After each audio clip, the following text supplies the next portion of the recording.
James, kapatid yan ni Jesus Christ. Na-save lang yan nung si Jesus Christ ay bumangon na sa libingan. Pero isa yan sa nanlalait, isa yan sa di naniniwala kay Jesus Christ. Kapatid niya mismo yan, ha? Oh. Kung si Jesus Christ ay nakaranas ng ganun, ikaw, hindi ka ba makakaranas niya? It's normal. Amen? Oh. Hindi na yan gagawin sa'yo kung sila ay kasama mo na. Hindi na yan gagawin sa'yo kung sila ay nashiran mo na rin. Maliwanag? Okay? Hindi tayo dapat mahiya of suffering for the Lord. Hindi tayo dapat mahiya of being called a believer. Kaya nga sabi ng kanta, I'll tell the world that I'm a Christian. I'm not ashamed His name to bear. Hindi ako mahihiya na dalhin ang pangalan ni Kristo. Hindi ako mahihiya. Dinala niya nga ang pangalan ko. Tapos yung pangalan niya, di ko dadalhin. Amen? Dinala niya nga yung cross ko na dapat ako ang pumasan. Tinanggap niya nga yung koronang tinik na dapat sa akin yon. Tinanggap niya nga yung pako na dapat sa akin yon. Tapos yung kanyang kahihiyan, di ko dadalhin. Di ba? Mukhang unfair. Amen? Kayang itaya ng Panginoon ang lahat para sa atin. Ano naman ang kaya mong itaya para sa Panginoon? Naintindihan po? Hebrews 11:16. Ang sabi doon sa Hebrews 11:16, yung mga mananampalataya sa lumang tipan ay hindi sila nahiya na tawagin silang people of God. Ang Diyos din ay di sila kinahiya na tawagin niyang people of God, yung kanyang mga mananampalataya. Naintindihan? Hindi tayo dapat mahiya. Pangatlo, hindi ka dapat mahiya sa Ebanghelyo, yung ating text. You should not be ashamed of the gospel. Ang gospel ay good news. Ba't mo ikakahiya? Good news yan. Ang dapat mong ikahiya ay bad news. Amen? Ang dapat mong ikahiya ay fake news. Sobrang daming fake news sa mundo. Yan ang dapat mong ikahiya. Pero pag bad news o pag good news, hindi mo dapat ikahiya. Yung mga magnanakaw, di nahihiya. Amen? Yung mga pulubi, di nahihiya. Ha? Sabi na isang pulubi, Sir, may tanong lang ako. Ano yun? Last 5 years, 5 years ago, sabi niya, $5 yung binibigay mo sa akin. Pag namamalimos ako sa'yo. Oh, totoo yun. Tapos last 2 years, $2 na lang binibigay mo sa akin. Oh, totoo yun. Ngayong taon, $1 na lang binibigay mo sa akin. Oh, totoo yun. Bakit, sir? Sabi nung naglilimos sa kanya. Kasi nung 5 years ago, ako ay binata. Kaya kaya ko magbigay sa'yo ng $5. Tapos nung last 2 years, ay ako'y nag-asawa na. Kaya kinaltasan ko ng 3 para gamitin ko sa aking asawa. At ngayon ay may baby na kami. Kaya isa na lang. No? Dahil ginamit ko din sa baby ko. Sabi nung pulubi, how dare you? Ha? Bakit mo ginamit ang pera ko para sa iba? Di ba? Akin dapat yun. Ba't mo ginamit para sa iba? Lakas ng loob. Amen? Di nahiya. Nililimos nga lang sa kanya yun. Di ba? Sabi niya, how dare you using my money to... Di ba? So, ikaw na nangangaral ng salita ng Diyos. Ikaw na link sa pangalan ni Kristo. Kaya nga, Christian eh. Kung nahihiya ka, huwag ka magpatawag Christian. Amen! Sabihin mo, Kristiyano ako. Di ba? Huwag kang maingay. Amen? Kristiyano ako. Amen? Kaya pag mag-fill up ka ng biodata, di ba? Ayaw mong sabihin na ikaw ay baptist. Amen? Ayaw mong sabihin na ikaw ay Kristiyano. Di ba? Ang ilalagay mo doon ay kung ano-ano na lang para madali kang matanggap. Nakuha? Amen? Pag in-interview ka sa pag-a-apply mo at sasabihin, ano ang gusto mong day off? Nahihiya kang sabihin mo, linggo ang day off ko. Dapat linggo ang day off ko, sir. Kung hindi mo ako bibigyan ng linggong day off, ay hahanap ako ng iba. Salamat na lang. Amen? Opo, di ka ba nangangailangan? Bibihira to. Opo, nangangailangan po ako. Pero sobrang dami pong trabaho na kayang ibigay sa akin ang Panginoon ko. Amen.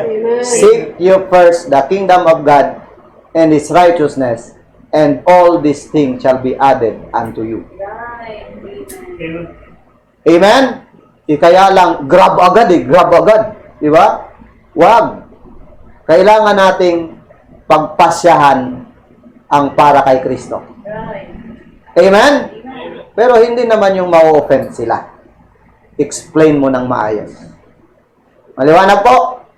Pero kasi kung sa pinakauna, pinagbigyan na agad natin. Di ba? Isasabihin yan. Sige, lahat ng araw, lahat ng, di ba? Ibigay mo to dito sa company natin. Mahirapan ka na sa susunod, mag-adjust. Amen? Paano kung gusto mo nang i-declare na ikaw ay Kristiyano? Kasi nung una sabi mo, Kristiyano ako, huwag kang maingay.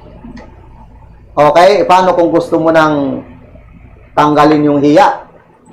Amen? Sasabihin ng boss mo, Kristiyano ka pala, nakakagulat!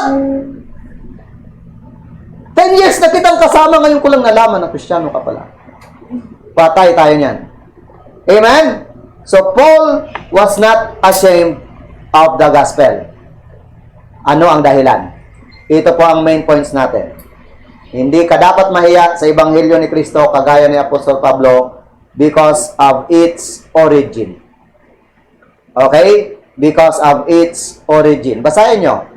Romans 1:16. For I am not ashamed of the gospel of Christ. Kaninong gospel?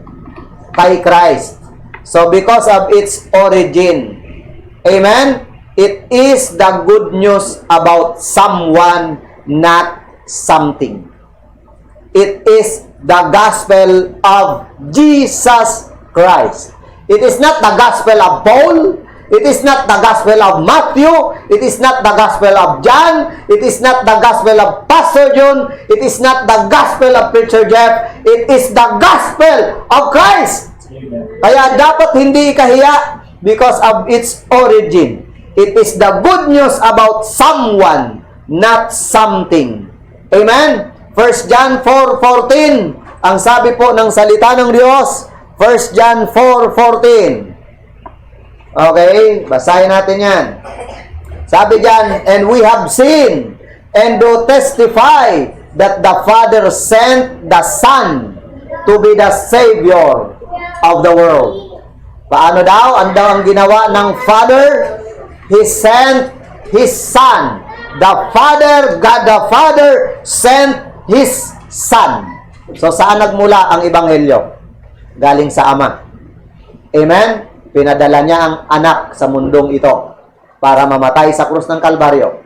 At yung ginawa niya, pagkamatay, pagkalibing at pagkabuhay ulit, ay tinawag na gospel. Bakit mo ikakahiya? Amen? Si Rizal ba, kinahiya mo nung namatay siya para sa Pilipinas? Amen? Sa Pilipinas nga ba siya namatay? Para sa buong Pilipinas? So, kung sa buong Pilipinas, okay. Sa Andres Bonifacio, ay di mo kinahiya. Amen? Nung sila'y nakipaglaban sa mga kalaban at napakatapang, amen? Na hindi natin kinakahiya. Pagka ikaw ay mayroon pang kilalang mga bayani na nakipaglaban para sa bansa, hindi mo ikakahiya. Amen? Si Lapu-Lapu, hindi mo kinakahiya. Amen? So, hindi mo kinakahiya yung may nagawa sa iyong bansa. Si Kristo po may ginawa sa mundo. Hindi lang sa bansa, sa buong mundo. Amen? At may ginawa siya sa buhay mo. Anong ginawa niya? Namatay siya sa krus ng Kalbaryo para sa iyo. Bakit mo ikakahiya? God sent His Son to be the Savior. Romans 8:32. God the Father sacrificed His Son. God the Father sacrificed His Son. Okay? Ang Ama ay merong kayamanan sa kalangitan. Hindi yung mga anghel, hindi yung mga bagay sa langit, hindi yung mga ginto doon o kung ano-ano pang meron doon na talagang sobrang glorious. Amen? Hindi yun ang kayamanan ng Diyos. Ang kayamanan ng Diyos ay yung kanyang bugtong na anak. Begotten Son of God. Pero anong ginawa niya? He sacrificed His Son. Verse 32. Sabi diyan, He that spared not His own Son, but delivered Him up for us all, how shall He not with Him also freely give us all things? Sinakripisyo ng Ama ang kanyang anak para sa atin. So bakit mo ikakahiya? Amen? Ikakahiya mo ba ang sakripisyo ng Diyos? No. So we should not ashamed of the gospel of Christ because of its origin. Alam niyo po ba kaya narating ang Pilipinas ng salita ng Diyos? Dahil sa mga disipulo ni Jesucristo na hindi natakot na ipangaral ang salita ng Diyos. Amen? Si Pablo po, maraming hadlang sa kanya. Muntik na siyang mamatay sa lunod. Amen? Marami. Binato siya at kung ano-ano pa na naranasan nila. Natuklaw pa siya ng ahas. Di po ba? Pero si Pablo ay binuhay ng Diyos at nakarating ng Roma. Para ang Roma, ang Europa ay mapalaganapan ng salita ng Diyos at ang Europa ay magdala ng salita ng Diyos sa Amerika at ang Amerika ay magdala ng salita ng Diyos sa Pilipinas. Wow! Amen? Dahil sa mga taong hindi nahiya. Naintindihan? Because of its origin. Number 2, we should not be ashamed of the gospel of Christ because of its operation. Because of its operation. Nakita niyo po yung word na, I am not ashamed of the gospel of Christ, for it is the power of God. So the gospel of Christ is the power of God. Amen? Ang ebanghelyo pala ay kapangyarihan ng Diyos. Okay? So yan ang operation. Okay? Yan yung puwersa na gumagalaw. Hindi power mo, hindi power ng church, kundi power ng Diyos. Power, ang Greek word niyan ay dunamis. Dunamis. Okay? Hindi po tinomis, ha? Dunamis. Okay? Diyan galing ang salitang dinamita. Amen? Pag sinabing dinamita, malakas. Yan, nag-i-explode. So, ang kapangyarihan pala ng ebanghelyo, parang dinamita. Okay? Means power, might, strength, force, capability, authority. Okay? It was used in 116 verses of the New Testament. So, ang word palang power or dunamis, 116 times na makikita sa New Testament. Dami pala, no? Okay? Nakikinig kayo, mga kapatid? It was used in 116 verses of the New Testament.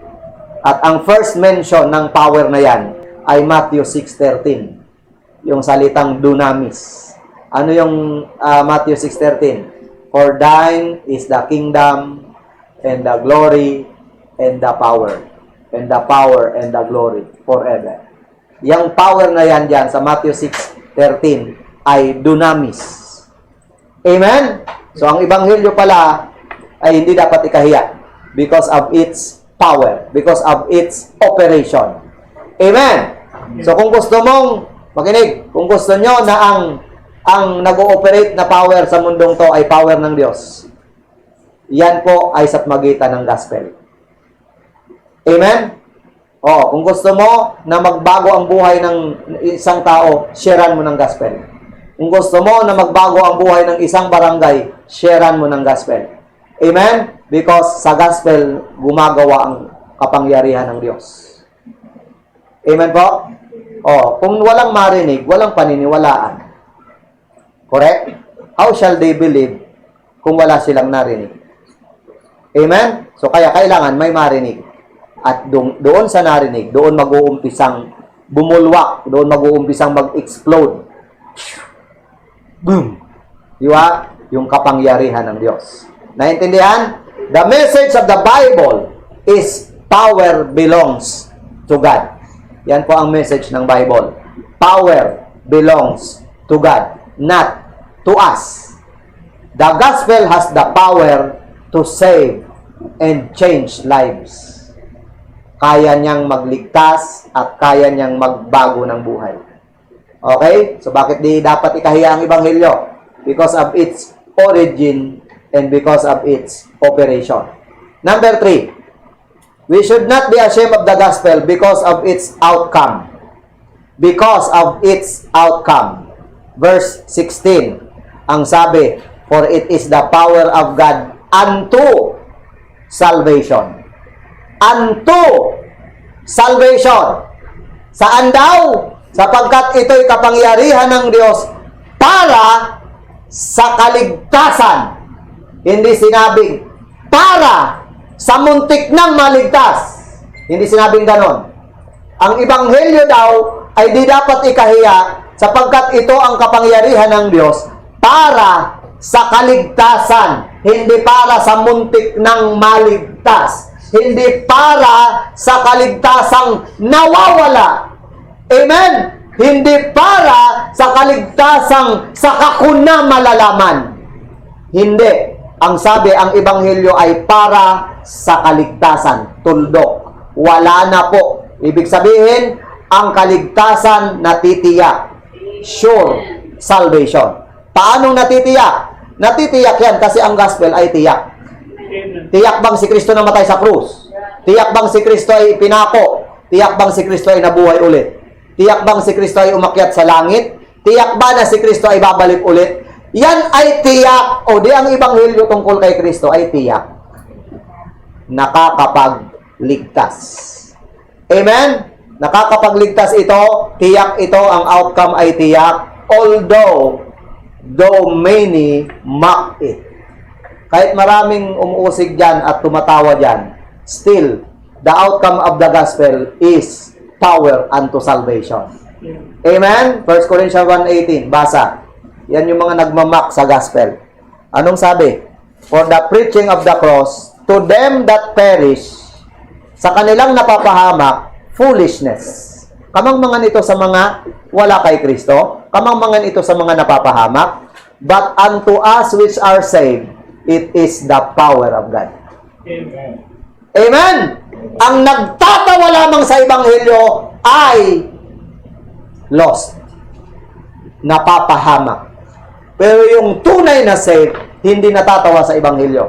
Para sa kanila, it is the power of God unto salvation. So, ang outcome niya ay sure, though many mock it. Letter B, though many misunderstood it, still, ang outcome niya ay power unto salvation. Kahit marami ang di makaintindi niya. Marami ngayong tao, pag siniran mo ng Bible, ang tanong lagi ay ito, pagkakapirahan ba yan? Okay? Pag siniran mo ng Ebanghelyo, ang tanong ay, ibang relihiyon na naman ba yan? Diba? Pag siniran mo ng Ebanghelyo, ang tanong ay, ano yon? Yun bang, sino ba ang inyong guro? Or sino ba ang nagtatag niyan? Amen? Salamat po sa Panginoon, sapagkat si Jesus Christ ay founder ng kanyang church. Amen? At ang tinatag ni Jesus Christ na church ay sinabi niyang, even the gates of hell shall not prevail against it. Amen? Kaya inutusan niya ang church na humayo kayo sa buong mundo, ipangaral niyo ang Ebanghelyo. Amen? Okay? Though many misunderstood it. Hebrews 2:3. Sabi doon, how shall we escape if we neglect so great salvation? Diba? Paano ka makakatakas kung iyong pababayaan ang napakadakilang kaligtasan? Tanong, bakit may mga taong nini-neglect ang napakadakilang kaligtasan? Nire-reject, nini-neglect. Bakit? Because many people misunderstood the gospel. Okay? Para sa kanila, pagka ako ay tinuruan ng Bible, kung i-reform ako niyan, ay okay. Mas after sila sa reformation kaysa sa regeneration. Amen? Tamang-tama, babaguhin nito ang buhay ko, magiging maganda ang aking future sa lupa. Okay? Kaya nga sabi,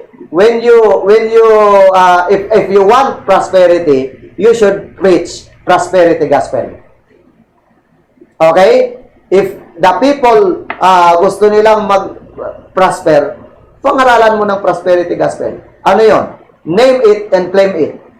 Amen? Sabihin mo, okay, pagka kayo'y tumayo at lumundag at kayo po ay nagulong-gulong dyan, bubuhos ang pagpapala ng Diyos sa'yo. Claim it ngayon na!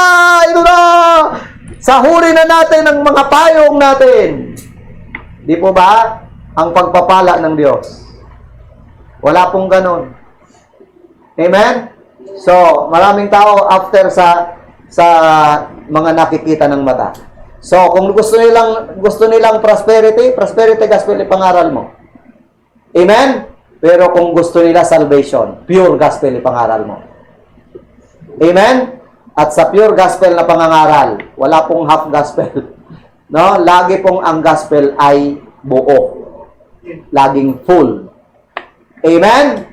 So, ipangaral mo ang ebanghelyo ni Kristo kahit marami ang tatawanan yan, kahit marami ang mamimisinterpret yan. Kahit ikaw mamimisinterpret. Amen? Oo. Sasabihin sa'yo, ano ka lang eh. No? Gaya-gaya ka lang eh. Sabihin sa'yo, pakunyari ka lang eh. At aabangan ka pa nila. Aabangan ka pa nila. Na ikaw ay magkamali. Amen? Magkakamali ka rin. Magkakamali ka rin. Okay? So, though many misunderstood it, still, many have missed it. Okay? Maraming tao ang nakakamiss ng Ebanghelyo. Okay? Muntik lang. Kagaya nitong hari na to. Basahin nyo itong hari na to. Acts 26:28. Sinong hari yan? Siniran niya ni Pablo eh. Kwento ko sa inyo Acts 26:28. Ang ganda sana ng sharing eh. Sabi niya sa verse 24. Umpisa natin sa 24 ha. Si Pablo yan. And as he thus spake for himself, Festus said with a loud voice, Paul, thou art beside thyself, much learning that make thee mad. Sobrang talino mo na, Paul. Di ba? Sa sobrang katalinuhan mo, nabaliw ka na. Yan ang sabi nila kay Paul. Yan, marurunong yan, mga kausap ni Paul na yan. Tapos, ang interpretation nila kay Paul, sa sobrang talino mo, Paul, baliw ka na. Okay, next, 25. But he said, I am not mad. Hindi ako baliw. Di ba? Ako, baliw. Hindi ako baliw. Narinig nyo? Hindi ako baliw. Hindi ako baliw. Di ba? Sabi ni Pablo yan. Hindi ako baliw. Most noble Festus.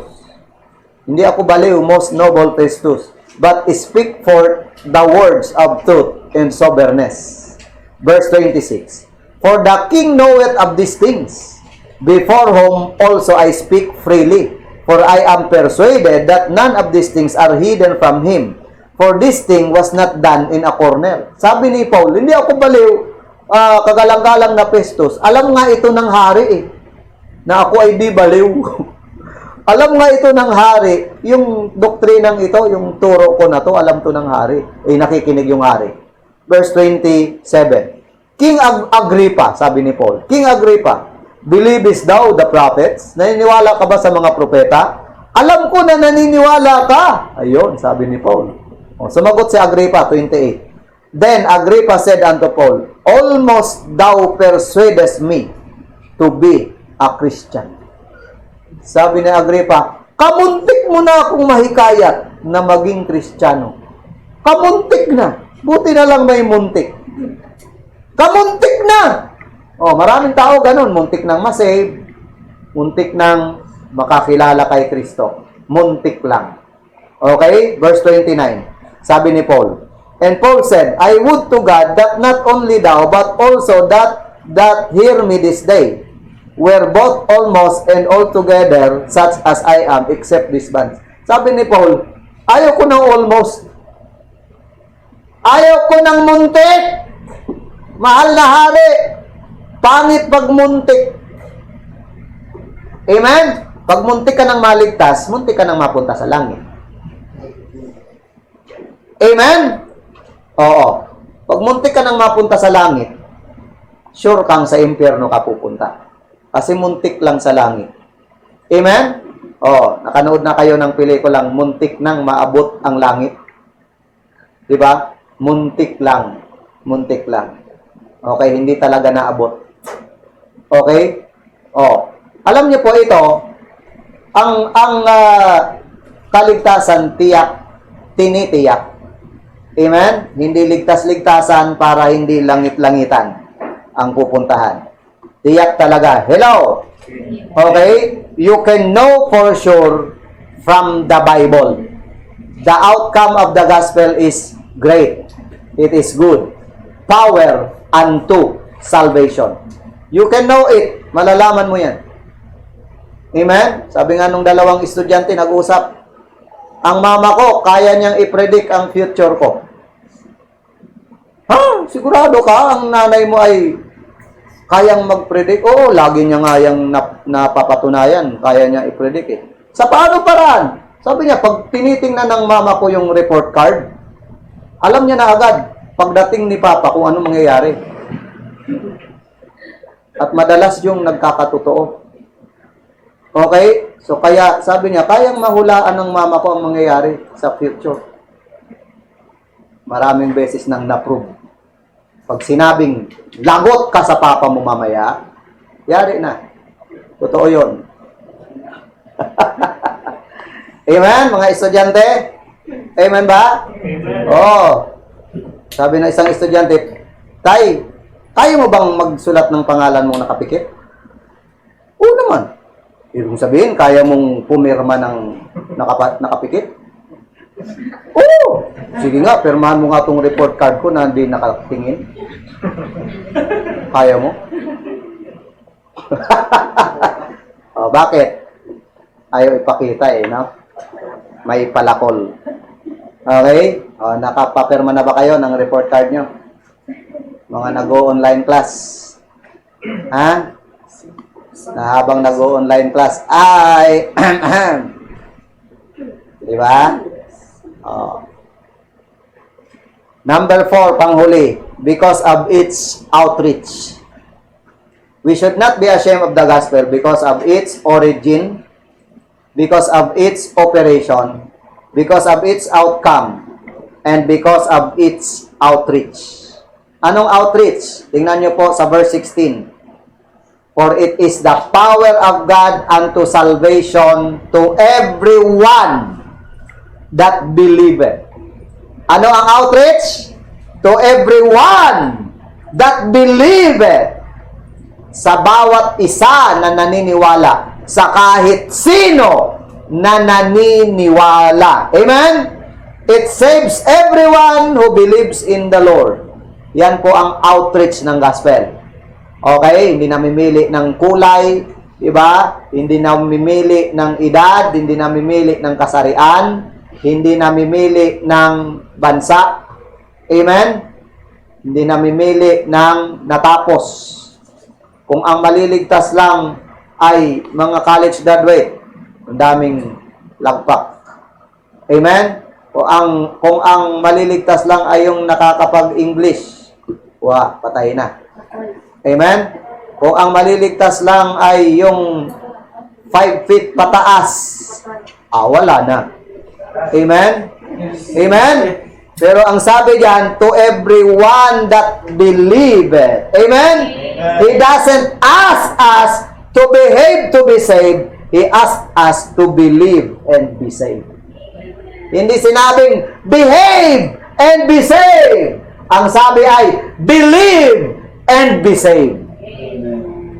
Amen? So, hindi po behavior ang paraan sa kaligtasan. Ang paraan sa kaligtasan, belief. Believe on the Lord Jesus Christ. Amen? John 3:16, that whosoever believeth in Him. Nakita niyo, whosoever? Whosoever, kahit sino. Amen? Kaya nga yung kahit sino, sa John 1:12 and 13, ang sino man daw na tumanggap, ay binigyan ng karapatang maging mga anak ng Diyos. Okay? Hindi siya namimili. Okay? Alam niyo po, dyan sa Romans, ang salitang sin, 60 times nabanggit. Ang salitang faith, 62 times nabanggit. Dyan lang sa Romans, Okay? At ang righteousness, 66 times nabanggit. Okay? 66 times nabanggit ang salitang righteousness. So, we are sinners. 60 times we are sinners. Sobra pa. Amen? Pero ang gusto ng Diyos, ibigay sa atin ang 66 times na righteousness. Sobra pa doon sa 66 times. Pero bago yan, bago mo matanggap ang righteousness, you should have faith 62 times. Amen? In the Lord Jesus Christ. So para sinasabi ni Apostle Paul, kayong mga taga-Roma, ipinapaunawa ko sa inyo na kaya kayong ngayon nakatayo, kaya nyo ngayon sinasabing ikaw ay sure, ikaw ay safe, not because of your own righteousness, but because of the righteousness of God in Christ Jesus. Pero bago nyo natanggap yon, kailangan nyo munang tanggapin si Jesucristo. Amen? At nung nangyari na ngayon, solve ang problema. Okay? Wala pong, sabi dyan, kung Hudyo, whether, nabasa niyo ba yan? To the Jew first, meron ba? Ayan, to the Jew first and also to the Greek.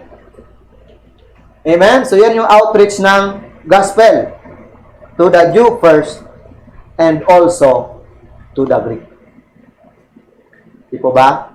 Alam nyo, ang tunay na nangangailangan ng kaligtasan, pagka nakilala niya ang eksaktong tagapagligtas, hindi niya yan palalampasin. Amen? Oo. Talagang isa siya sa maituturing na prospect ng Panginoon. Kaya nga sa langit po, Revelation 5:8-9, basahin nyo. Sa langit po, magkakaroon ng malakihang choir. Basahin natin. Malakihang choir. Kasama ka ba dito sa malakihang choir na to? Sa kalangitan? Revelation 5:8-9. And when he had taken the book, the 4 beasts and 24 elders fell down before the Lamb, having every one of them harps and golden vials full of odors, which are the prayers of saints. Verse 9. And they sang a new song, saying, Thou art worthy to take the book and to open the seals thereof, for thou wast slain and hast redeemed us to God by thy blood out of every kindred and tongue and people and nation. Pansinin niyo po yung mga tao sa langit. Out of every kindred, out of every tongue, out of every people, out of every nation. So, hindi po ang Panginoon nag-focus lang sa Hudyo, kundi nag-focus siya sa lahat ng tao na mananampalataya sa Kanya.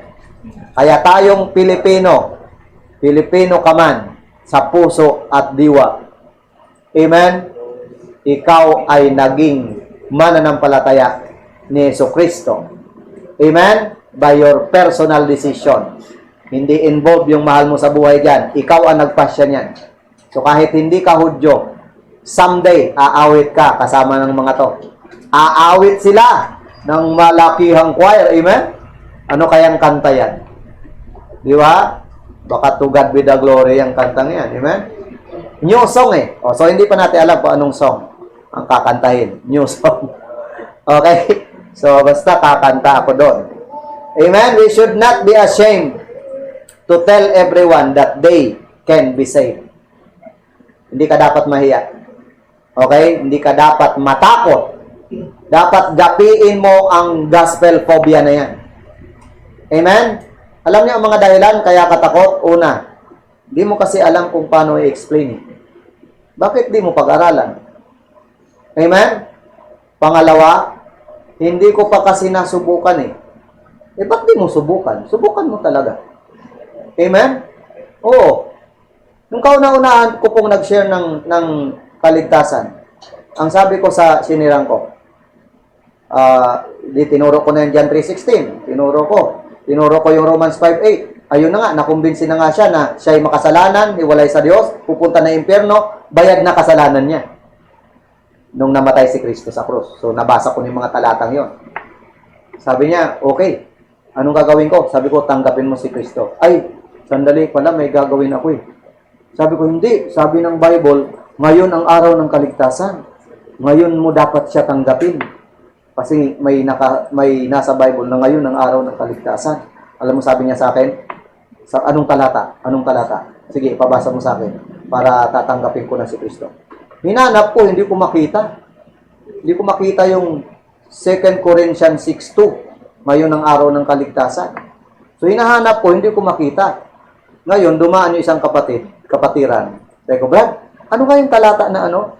Sabi nung tinuturuan ko, wala pala eh. Gumaganya na siya. Wala pala eh. Sabi mo, ngayon ang araw ng kaligtasan. Asan? Hinahanap ko pa nga, hindi ko makita. Dumaan yung isang kapatiran. Brad, anong talata yung ano? Yung ngayon ang araw ng kaligtasan. Sabi niya, pasensya ka na Brad, di ko rin alam. Tumayo yung tinuturoan ko. Di mo pala alam eh, umalis. Diba? Pag uwi ko sa church, lumong-lumo ako sabi. Ano nga yun? Hinanap ko. Second ko rin. Nandiyan ka lang pala! Nandiyan ka lang pala! Ayun, minimorize ko na. Amen? Oh. Kung hindi mo maituro, pag-aralan mo muna. Amen? Pag-aralan mo. Kaya nga may Sunday school eh. Pinapa-attend kayo ng Sunday school. Amen? Para maituro, matutunan. Paano kung may anak ka na at nagtanong sa'yo, paano po ba pumunta ng langit? Ay, sandali anak. Dadaling kita sa Sunday school teacher mo. Paano kung naghihingalo na yan? Nasa ospital na yan. Hinahawakan na yung kamay mo. Ito na yung huli nating pagkikita. Mga gano'n, no? Oh. Tapos tinanong mo, alam mo ba kung saan ka pupunta pag namatay ka ngayon? Hindi nga eh, paano nga ba? Sandali! Tatawagin ko muna si pastor. Oh. Di ba? Para siram ka. Hindi mo masisiran. Bakit? Di mo alam eh. Amen? So pag namatay yun, pananagutan mo yun sa Panginoon pag di yun naligtas. Di ba? Nakalagay sa Ezekiel yan, di ba? Yung dugo nila sisingilin sa yung kamay. Kasi ikaw ang may jurisdiction doon. Naintindihan? Amen? Oh, kaya seryosohin nyo ang pagiging Kristiyano. Seryosohin nyo. Ang buhay ko ay maikli. Ang buhay ay maikli. Okay? Malapit na tayo magtapos. Matthew 28:18-20, itinuro ni Jesus, humayo kayo sa buong mundo at ipangaral ang salita niya. Okay? Pag may naniwala, bautismuhan. Pag binautismuhan, pagtapos bautismuhan, turuan ulit. Okay? Yan po ang Great Commission. Matthew, yan, basahin nyo. Sinong nag-utos? Oh, and Jesus came and spake unto them, saying, all power is given unto me in heaven and in earth. Go ye therefore and teach all nations, baptizing them in the name of the Father and of the Son and of the Holy Ghost, teaching them to observe all things whatsoever I have commanded you, and lo, I am with you always, even unto the end of the world. So, dyan sa Great Commission na yan, kilalanin nyo lang yung tatlong inchik dyan. Okay? Una ay nandyan si ye. Si go. Okay? Go. Humayo.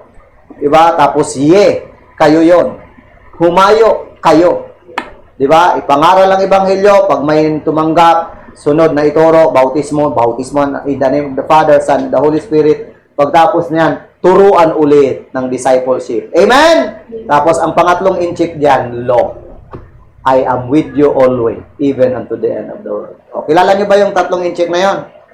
No? Si go, si ye, saka si law. O, amen? O, kilala yan ni Brother Raymond.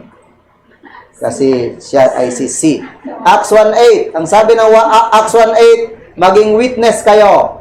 Mag-witness. Be you witnesses unto me, both in Jerusalem, Judea, Samaria, and unto the uttermost part of the earth. Romans 10:12. Ang sabi ni Pablo sa Romans 10:12, wala nang pagkakaiba. Wala nang pagkakaiba. Basa. Romans 10, verse 12 and 13. Sabi diyan, for there is no difference between the Jew and the Greek. For the same Lord over all is rich unto all that call upon Him. For whosoever shall call upon the name of the Lord shall be saved. Wow! Diba? Ang sino mang tumawag sa pangalan ng Panginoon, Hudyo man yan o Hintil, masisave. Naintindihan mga kapatid? Don't be ashamed of the gospel of Christ. Stand for the gospel. We will stand our ground. Amen? We will stand our ground. Lumipas man ang mga panahon, hindi magbabago ang Ebanghelyo. Laging good news pa rin yan.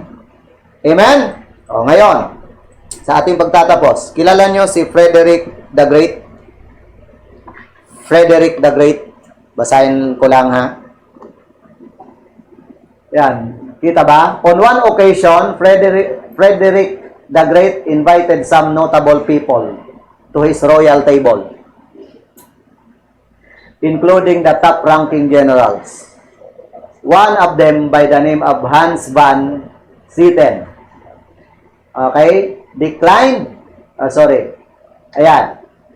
the invitation because he wanted to partake of communion at his church. So, matapat siya, no?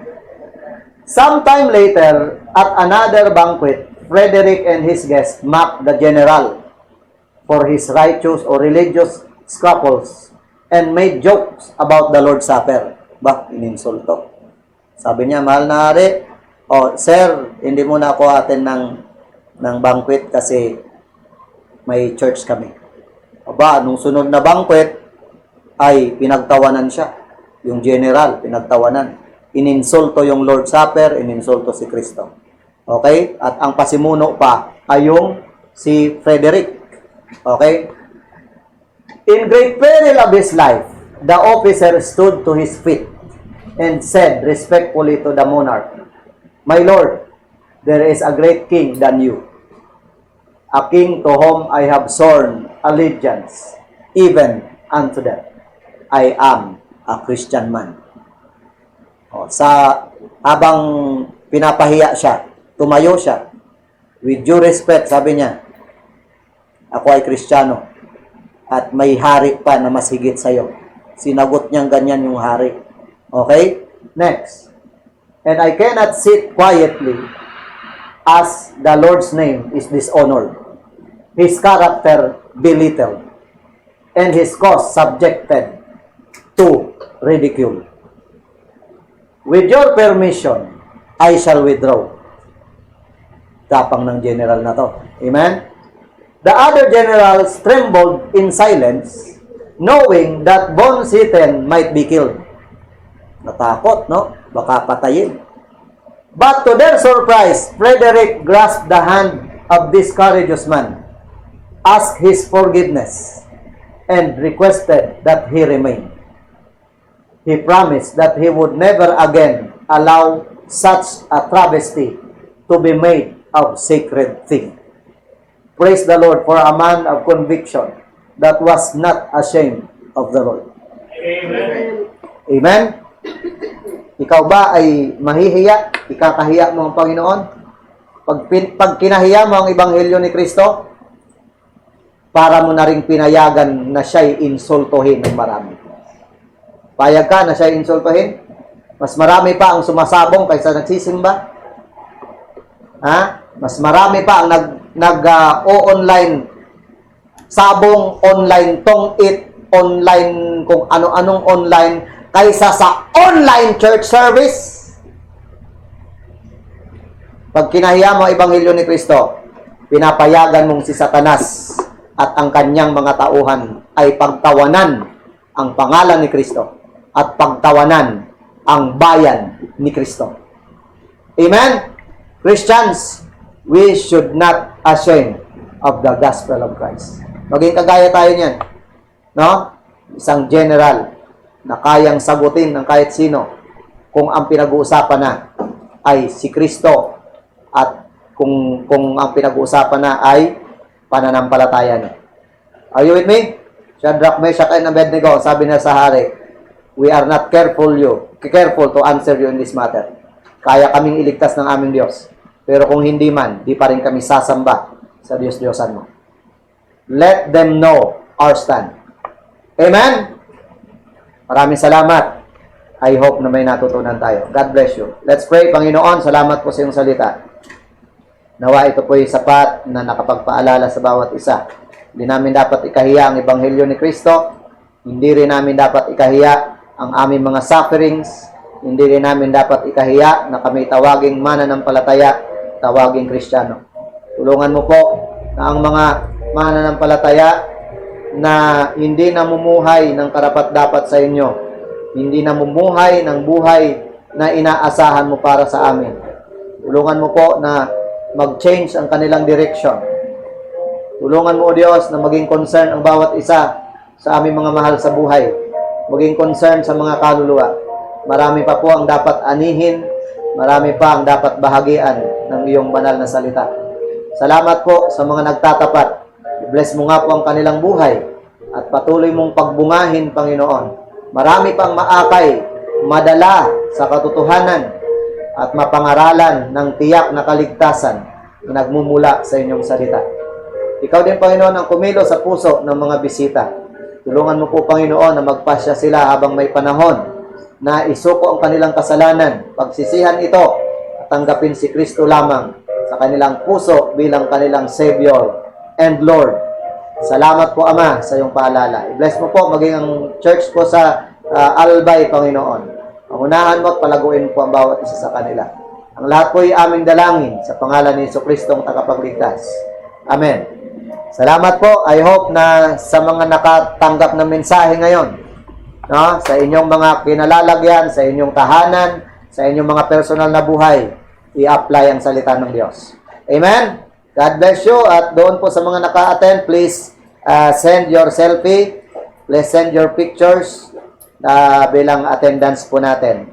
Amen? At mamaya po, 2 o'clock ang atin pong worship service. No? Okay, sa ngayon ay awitan muna natin ang my birthday. Okay?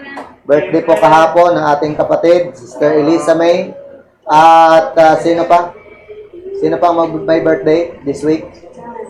Si Brother John, kailan? Matagal pa. So, unahin natin Sister Elisa May. Awitan natin ang happy birthday. Okay? Tawagin natin dito si Richard Jeff. Yan. Ikaw na rin magtapos. Ayan. So, salamat po sa mensahe mula sa salita ng Diyos. At ngayon po ay, sa mga hindi po nakakalam, kahapon po ay nag-celebrate po ng kaarawan si Sister Elisa. Ayan. So, pwede ba natin siyang aawitan? Amen. Yung masiglang awit po, no? Okay. Yung, sabayan niyo po ako, Ayan. Wala pong iwanan sa iyo. Okay. Ready? See. Happy birthday to you. Happy birthday to you. Happy birthday. God bless you. Happy birthday to you. Isa mo po. Happy birthday to you. Happy birthday to you. Happy birthday. God bless you.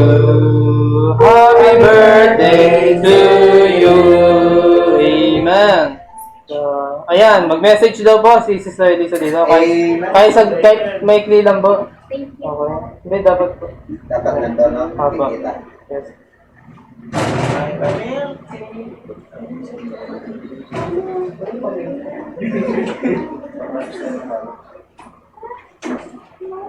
Ayan. Eh, Iyak. Ayun, thank you po sa sa kanta at nagpapasalamat po ako sa Diyos. Ako po ay 25 years old at nagpapasalamat po ako sa Diyos kasi patuloy siyang nagiging tapat sa buhay ko at sa buhay ng pamilya ko. amen. Ayan. So, salamat po. Ayan. Kung gusto niyo pong batiin si Sister Lisa, ayan, may Gcash account po kanina. Ayan. Pwede niyo po siyang... Hindi para sa tayo. Hindi, joke lang. Joke lang. Sa tights lang pala yun na. So, ibang thing yung para kay Sister Lisa. Ayan. So, pwede niyo siyang i-PM no, kung gusto niyo. Ayan, kung gusto niyo lang. Okay? Ayan. So, ilang taon na ba si Sister Lisa? Sinabi niya Sinabi na pala, no? Secret. secret Naka 1, 4, and 5 ka na. Ayan, so yan, salamat po sa mga nakasama natin, mga visitors, mga kapatiran dyan sa misyon, at sa mga kapatiran natin sa iba't ibang dako ng mundo. Ayan. So, salamat po sa inyong presensya. Mamaya po magkita-kita po ulit tayo. At ngayon po ay, ayan, dismiss na po tayo at magkita-kita po ulit tayo. Mamaya.